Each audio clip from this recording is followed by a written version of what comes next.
Welcome guys. Today we move to kinds of clauses. उपवाक्य के प्रकार। आप जानते हैं कि आज जो बात हो रही है वो सबऑर्डिनेट क्लॉज की हो रही है। वैसे तो उपवाक्य क्या होते हैं? प्रिंसिपल क्लॉज, कोऑर्डिनेट क्लॉज और सबऑर्डिनेट क्लॉज। आज में जो चैप्टर को ले रखा है मैंने वो है सबऑर्डिनेट क्लॉज, आश्रित उपवाक्य। जो डिपेंडेंट क्लॉज हैं उनकी बात कर रहा हूँ मैं। और डिपेंडेंट क्लॉजेस कितने प्रकार के होते हैं? नाउन क्लॉज, एडजेक्टिव क्लॉज और एडवर्ब क्लॉज।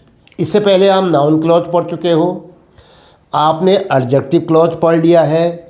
आज हमारा नेक्स्ट क्लॉज है वो है एडवर्ब क्लॉज। एडवर्ब क्लॉज से पहले एडवर्ब को समझ लो। What is adverb in parts of speech? Adverb is a word that defines verb, adjective और एडवर्ब। विशेषण वे शब्द, क्रिया विशेषण वे शब्द होते हैं जो क्रिया को डिफाइन करते हैं, एडजेक्टिव को डिफाइन करते हैं या एडवर्ब को डिफाइन करते हैं। तो ध्यान देना, अगर आपने एडवर्ब क्लॉज बनानी होगी तो हम उसको किसके पीछे रखेंगे? वर्ब के पीछे रख सकते हैं, एडजेक्टिव के पीछे रख सकते हैं, एडवर्ब के पीछे रख सकते हैं। अब समस्या यहाँ पर यह आती है, भाई एडवर्ब क्या क्या काम करता है? ये तो बहुत लंबी बात होगी। क्रिया के पीछे भी आ रहा है, एडजेक्टिव के पीछे भी, एडवर्ब के पीछे भी। तो एडवर्ब को समझने के लिए, यानी एडवर्ब क्लॉज को समझने के लिए आपको ये देखना पड़ेगा कि एडवर्ब क्लॉज कितने प्रकार के कार्य करती है, कहाँ कहाँ पर आ सकती है। तो उसको हम कहते हैं काइंड्स ऑफ एडवर्ब क्लॉज। देखो, एडवर्ब क्लॉज समय बताता है, इसको हम कहते हैं adverb clause of time. Adverb clause स्थान की बात करता है, प्लेस बताता है, इसको हम कहते हैं adverb clause of place. Adverb clause कोई उद्देश्य बताता है, इसको हम कहते हैं एडवर्ब क्लॉज ऑफ पर्पज। ऐसी एडवर्ब क्लॉज जो है रीजन बताता है, कारण, ये हो जाएगा एडवर्ब क्लॉज ऑफ रीजन। ऐसे एडवर्ब क्लॉज जो है रिजल्ट बताता है, परिणाम बताता है, वो हो जाएगा adverb clause of result. Adverb clause condition बताता है, शर्त, वो हो जाएगा adverb clause of condition. Adverb clause comparison बताता है, तुलना, तो हो जाएगा adverb clause of comparison. Adverb clause contrast बताता है, विरोधाभास, वो एडवर्ब क्लॉज ऑफ कंट्रास्ट। ऐसे एडवर्ब क्लॉज मैनर बताता है, एडवर्ब क्लॉज ऑफ मैनर। इन सब को बनाने के लिए जो कंजक्शन आते हैं वो अलग अलग प्रकार के होते हैं। मैं आज आपको बताता हूँ एडवर्ब क्लॉज ऑफ टाइम। आज हम चलते हैं एडवर्ब क्लॉज ऑफ टाइम, समय बताने वाले एडवर्ब क्लॉज। इनके कंजक्शन क्या हो सकते हैं जो समय की ओर संकेत करते हैं? कुछ तो हम जानते हैं, कुछ आप और पढ़िए। जैसे वन, क्या आता है? वन। एज सून एज की जगह हम कहीं कहीं पर लिख देते हैं no sooner did, no sooner had. While, before, until, after, since, whenever, so long as, till।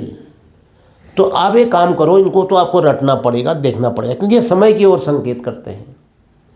मैं कहता हूँ read the book, read the book till I order you, till I से यू। जब तक मैं तुमसे कहता हूं तब तक किताब पढ़ो। या मैंने कह दिया ही केम टू स्कूल, वो स्कूल आया। आफ्टर द बेल रैंग, घंटी बज चुकी थी उसके बाद आया। समय की ओर संकेत कर रहा नहीं करा, चाहे आफ्टर कहना के बाद, यानी उस समय के बाद। I reach the school before the bell rings, घंटी बजती है उससे पहले मैं स्कूल पहुंच गया। किसकी चर्चा हो रही है? समय तो हुआ, घंटी बजने का 9:30 बजे, 9 बजे, 8 o'clock, 7:30,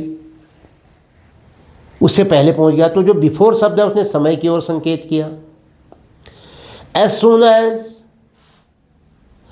I received your letter I answered you, यूं ही मैंने तुम्हारा पत्र रिसीव किया, त्यों ही तुम्हें उत्तर लिख दिया।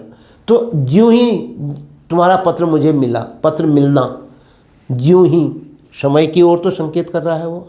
सुबह मिला तो सुबह ही लिख दिया, क्यों? तो इसी ढंग से वाइल जब दो काम होते हैं, जैसे मैंने कहा I am teaching while my son is playing, मैं पढ़ा रहा हूँ जबकि मेरा बेटा खेल रहा है। तो दो काम हो रहे हैं एक ही समय में, मेरा लिखना, मेरा पढ़ाना और उसका खेलना। तो वहाँ पर क्या आएगा? वाइल। ऐसे ही आपने देखा अनटिल, ये टिल के निगेटिव में आता है। Don't go until I order, जाओ मत जब तक मैं आदेश नहीं देता हूँ। ऐसी सिंस निश्चित समय में है, जैसे नहीं होता एक समय। I did not serve tea to the guest since they came, जब से वो आए हैं उनका ही निश्चित समय था, शाम के समय आए या सुबह के समय आए या दिन के समय आए। सिंस दे अराइव्ड, उनके पहुंचने से अभी तक मैंने उनको चाय नहीं दी है।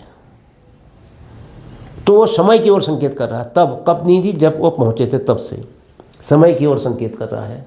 वन एवर, जब कभी। Whenever you go to Delhi, जब कभी आप दिल्ली जाओ। You care of your pockets, आप अपने पॉकेट का ध्यान रखो।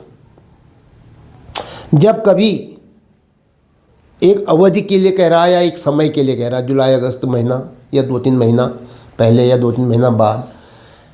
सो लॉन्ग एज, ऐसी so long as I know you, you behaved me very well, you respond me very well, जब से मैं तुमको जानता हूँ तब से तुम मुझे बहुत अच्छा रेस्पॉन्स करते हो, आपका व्यवहार मेरे लिए बहुत अच्छा रहता है। ऐसे ही टिल है, एज है, वन है, एज सून एज है, वाइल है, बिफोर है, अनटिल है, आफ्टर है, सिंस है, वन एवर है, सो लॉन्ग एज है और टिल है।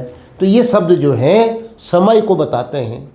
तो ये इन शब्दों से बनने वाला जो क्लॉज होगा वो होगा एडवर्ब क्लॉज ऑफ टाइम। देखिए, अब आप कहोगे साहब क्या ये इतना ज़रूरी है कि हम इसको इस ढंग से पढ़ें? मैं मानता हूँ कि आप कोई भी एडवर्ब क्लॉज ऑफ टाइम अगर कहीं आ रहा है तो कोई भी शब्द से आपका काम बन जाएगा, लेकिन फिर भी जानकारी होनी चाहिए, क्योंकि एडवर्ब क्लॉज 9 प्रकार से काम करता है। Adverb clause of time, adverb clause of place, adverb clause of purpose, adverb clause of reason, adverb clause of result, adverb clause of condition, adverb clause of comparison, adverb clause of contrast, adverb clause of manner. तो इनको बनाने के लिए अलग अलग किस्म के या अलग अलग ढंग से क्या होंगे? कंजक्शन होंगे। जैसे यहाँ पर इतने कंजक्शन आपने पढ़े, ये क्या बताएंगे? समय को। जब आपने देखा यार दूसरा क्लॉज जो है समय की ओर संकेत कर रहा है, तो आपका ध्यान इन कंजक्शन पर जाएगा, आप कहोगे इनसे बनेगा। आसान हो जाएगा, नहीं हो जाएगा? जब आपकी स्टडी गहरी होगी तो आप आसानी से उसको बना लोगे। एग्जाम में ऐसा नहीं होगा using adverb clause of time, वो तो आपको अंदाज लगाना पड़ेगा वहाँ पर कि ये समय की ओर संकेत कर रहा है, तो हम इन कंजक्शन की मदद से बना सकते हैं। चलिए आज हम एक्सरसाइज नंबर अभी ये जो प्रैक्टिस एक्सरसाइज है इसको समझने के लिए एग्जाम्पल से समझते हैं। सेंटेंस नंबर 1, मैं आपको पहले ये बता देता हूँ कि ये एडवर्ब क्लॉज ऑफ टाइम क्या होता है। एडवर्ब क्लॉज ऑफ टाइम में कंजक्शन कौन सा लगाते हैं? एडवर्ब क्लॉज ऑफ टाइम के साथ प्रिंसिपल क्लॉज जब आएगी तो क्या बनाती है? कॉम्प्लेक्स सेंटेंस कैसे बनाती है। अभी मैं आपका एक्सरसाइज नहीं दे रहा हूँ, देखिए यहाँ पर एक सेंटेंस से आप समझो। हिज फादर डाइड, उसके पिताजी की मृत्यु हो गई थी। वन ही वॉज यंग, जब वह बालक था, जब वह छोटा था। तो समय की बात आ रही है, जब वह छोटा था। कब हो गई थी मृत्यु? जब वह छोटा था। अभी आप ही अंदाज लगाओ ये समय की ओर संकेत दे रहा है नहीं दे रहा है? जब वह 5 वर्ष का था, है ना? या कह दिया आपने कि 1970 में, या आपने कह दिया कि 2005 में। तो ये समय की बात तो कर रहा है जहाँ कहीं से भी हो। तो आपने कहा साहब ये एडवर्ब क्लॉज ऑफ टाइम है, तो इसमें क्या आएगा? वन। देखो जब वह छोटा था, तो ये वन शब्द क्या है? ये एडवर्ब क्लॉज ऑफ टाइम को बता रहा है। तो वन ही वॉज यंग, ये पूरा सेंटेंस जो है ये केवल इतना ही नहीं, वन ही वॉज यंग, पूरा जो है क्या हो गया, ये एडवर्ब क्लॉज हो गया। क्या हो गया ये एडवर्ब क्लॉज। क्या हुआ एडवर्ब क्लॉज, यहाँ से लेकर के यहाँ तक, ये ध्यान दो, वन से बना। और हिज फादर डाइड क्या हो गया, प्रिंसिपल क्लॉज। इन दोनों क्लॉज को मिला के क्या बना, कॉम्प्लेक्स सेंटेंस। ये भी ध्यान दो, नाउन क्लॉज भी कॉम्प्लेक्स क्लॉज बनाता है, एडजेक्टिव क्लॉज भी कॉम्प्लेक्स सेंटेंस बनाता है, एडवर्ब क्लॉज भी कॉम्प्लेक्स सेंटेंस बनाता है। क्योंकि ये क्या है, नाउन, एडजेक्टिव और एडवर्ब क्लॉज क्या है, डिपेंडेंट क्लॉज हैं, सबऑर्डिनेट हैं, आश्रित हैं। किस पर आश्रित हैं, प्रिंसिपल क्लॉज पर। जब तक ये नहीं बोलोगे इसका अर्थ पूरा नहीं होगा, या आप कहोगे इतना टुकड़ा हम बोलेंगे ही नहीं, कोई समझेगा ही नहीं हमारी बात को। ये आश्रित है प्रिंसिपल क्लॉज पर। समझ में आया। अब जब नाउन का काम करेगा क्लॉज तो नाउन क्लॉज कहलाएगा, एडजेक्टिव का काम करेगा तो एडजेक्टिव क्लॉज, और एडवर्ब का काम करेगा तो एडवर्ब क्लॉज। इसलिए इसको गहराई से पढ़ना जरूरी होता है। मैं एक बात और बताऊं, जो बच्चे या जो हमारे प्रतिभागी लेक्चर और अल्टी के एग्ज़ाम के लिए तैयारी कर रहे हैं, उनके लिए तो ये चैप्टर मानता हूँ मैं बहुत आसान है। लेकिन इसके बाद का जो इस पर बेस्ड चैप्टर है वो क्या है, what is the name of that chapter, that is synthesis, वाक्य संश्लेषण। क्या हुआ वाक्य संश्लेषण, सिंथेसिस। अरे विभिन्न वाक्यों को जोड़ करके क्या एक वाक्य बनाना। और वो वाक्य कितने प्रकार के होते हैं, 3। कौन कौन से, simple sentence, compound sentence, complex sentence. वहाँ पर आपको मदद करेंगे ये, जब यहाँ आप डिटेल में पढ़ोगे। आज हम पढ़ रहे हैं कॉम्प्लेक्स सेंटेंस कैसे बनाते हैं, ठीक है। उसके बाद जाएंगे कंपाउंड में, तब जाएंगे फिर सिंपल सेंटेंस। वो हो जाएगा फिर किसका चैप्टर, सिंथेसिस का। तो वहाँ आपको मदद मिलेगी। Number 2, we can not sow the fields. हम खेतों को की बुआई नहीं कर सकते। कब तक नहीं कर सकते, बिफोर द रेन्स स्टार्ट, बारिश होने से पहले। खेत इतने हार्ड हैं कि आपका हल ही नहीं जाएगा, उसमें ट्रैक्टर का जो शोवर है वही नहीं जाएगा। तो क्या कहोगे, we can not sow the fields, हम खेतों को बो नहीं सकते वर्षा होने से पहले। बिफोर शब्द समय की ओर संकेत कर रहा है, वर्षा होने से पहले समय की ओर संकेत कर रहा, समझने की बात है। वर्षा होने से पहले, जुलाई से पहले, अगर ऐसा भी हम लिखते हैं तो अब अपने आप ही जो बिफोर शब्द है वो समय को बता रहा है। और बिफोर द रेन्स स्टार्ट क्या हो गया, subordinate adverb clause. Adverb clause में क्या दिखा रहा है, ये एडवर्ब क्लॉज ऑफ टाइम। और we can not sow the fields क्या हो गया, प्रिंसिपल क्लॉज। दोनों मिलकर के क्या बना रहे हैं, complex sentence. Yes, some student arrive after the bell rang. क्या कहा आपने, कुछ विद्यार्थी आए, कुछ विद्यार्थी पहुँचे। कब पहुँचे बताओ, जब कब पूछ रहा हूँ तो आप समझ ही गए होंगे, समय की बात हो रही है। आफ्टर द बेल रैंग, घंटी बजने के बाद, कुछ विद्यार्थी घंटी बजने के बाद। तो जो आफ्टर शब्द है किसको दिखा रहा है, समय को। और आफ्टर द बेल रैंग क्या हो गया, ये सबऑर्डिनेट एडवर्ब क्लॉज। ये क्या दिखा रहा है एडवर्ब क्लॉज, आप कहोगे adverb clause of time. Next, I haven't given him a thing to eat. मैंने उसको खाने के लिए कुछ भी नहीं दिया है। सिंस ही अराइव, जब से वो आया है। जब से वो आया है, 2 बजे से, दिन से, समय की ओर संकेत कर रहा है, नहीं कर रहा है। जब से वो आया है, सिंस ही अराइव्ड, समय की ओर संकेत कर रहा है। और यह है adverb clause. I haven't given him a thing to eat, principal clause. और ये क्या आया, किसके बाद, मतलब ये क्या बनाया इसने, complex sentence. Next, wait here till I return. यहाँ पर रुके रहना, टिल आई रिटर्न, जब तक मैं आता हूँ, मेरे आने तक यहीं पर रुके रहना। तो क्या कहोगे, वेट हियर क्या हुआ, principal clause, till I return, मेरे आने तक, 4 बजे तक, शाम तक, रात तक। समय की ओर संकेत हो रहा नहीं हो रहा, अनुमान से आप अनुमान लगाओ। तो क्या कहोगे, wait here principal clause, till I return adverb clause. ये एडवर्ब क्लॉज क्या शो कर रहा है, ये है एडवर्ब क्लॉज ऑफ टाइम। किससे जुड़ा है ये, टिल से। टिल क्या दिखाता है, समय। No sooner did we get the tickets, ज्यों ही हमको टिकट मिल गया, हमको टिकट मिला नहीं, then we will send them to you, तभी हम इन बच्चों को तुम्हारे पास भेज देंगे, तभी हम इन बूढ़े माँ बाप को आपके पास भेज देंगे। ये देम शब्द आया है, then we will send them. Them में क्या हो सकते हैं? बूढ़े माँ बाप भी हो सकते हैं, बच्चे भी हो सकते हैं। तो क्या कहा आपने? No sooner did we get the tickets, हमको टिकट मिला नहीं कि तभी, क्यों ही हम इन्हें आपके पास भेज देंगे। क्लियर हो गया? तो ये जो देन शब्द है यहां से बनता है क्या?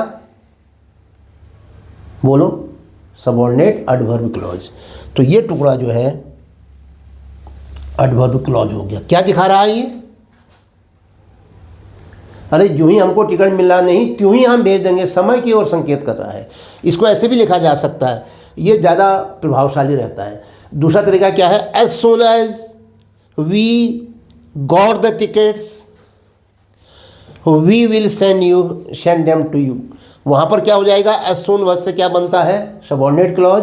और no sooner did we get the tickets, ये शब्द जो है प्रिंसिपल क्लॉज है। आप कहोगे साहब ये तो आपने कहा कि एज सोन एज की जगह में आया है, कहीं ऐसा तो नहीं है सबऑर्डिनेट है? नहीं, no sooner did we get the ticket ये कहने का तरीका है जब कोई चीज़ की उतावलापन होता है, इमरजेंसी होती है। ये हुआ प्रिंसिपल क्लॉज। देन से शुरू होता है क्या? कंपैरिजन जैसा है, तुलना, समय के उस स्थिति की इस स्थिति से तुलना है परिस्थिति की।